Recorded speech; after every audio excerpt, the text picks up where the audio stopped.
जी अस्सलाम वालेकुम। मैं इफ्तार तो तुसीं मेरा यूट्यूब चैनल डॉक्टर इफ्तार हुसैन ऑफिशियल देख रहे हैं। नाज़रीन अज साडे कोल एक बाबा जी तशरीफ ले आए ने ते अज इन्हां दा ना तुहानूं कलाम सुणाने ते तुसीं कमेंट सैक्शन दे विच दस्सना है कि तुहानूं किवें लगा ते दूसरा साडे चैनल नूं सबसक्राइब करके थोड़ा जिहा साडे ते मेहरबानी करनी ते हुण तुहानूं कलाम सुणाने। तेरे कुर्बान नूरी जलवा लट्टा मारे किस्मत वाले नजारे कदोरे रोजे देख बाण मदीने वाले बोल नबिया ने सरदार मदीने वाले हम जावा तेरे कुर्बान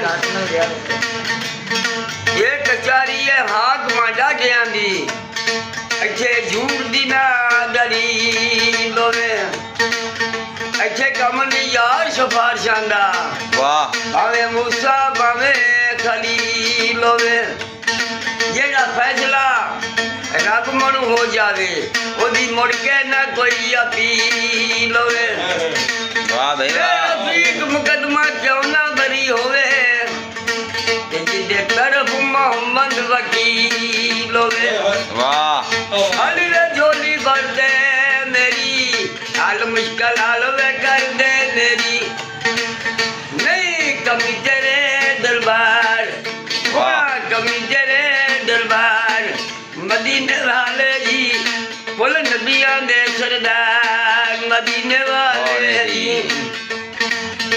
ए मुल्ला दा शरा की रखना है शरा नाल फकीरां दे रही हुई है तेनू अपने शरा दा ख्याल मुल्ला ते सानू यार मनोने दी पई वाह वाह भाई वाह।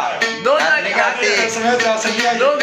हराम ना आशिका दे इन्नी गल कुरान ने कही हुई है वाह ए रफीक मियां साडे मस्जिदां दी ते जिम्मेवार मोहम्मद ने लई वाह जेड़ी वाह मदीनियों आवे सुके वाह करे वसावे वाह जेड़ी वाह मदीनियों आवे सुके वाह करे सावे वजे दिल दी तार मदीने वाले कोई नबियां दे सरदार मदीने वाले वाह जामा तेरे कुर्बान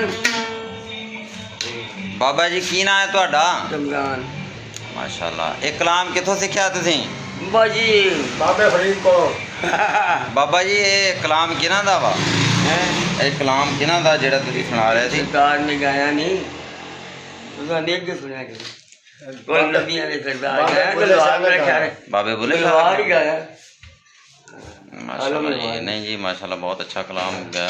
पुरानियां ने गाया गल्लां पुरानियां आजकल के मुंडे नहीं सुनते कई ते नाज़रीन नहीं देख रहे आजकल हैं दे जो नजरियां टपनियां बैठ जावे भी गए सी हां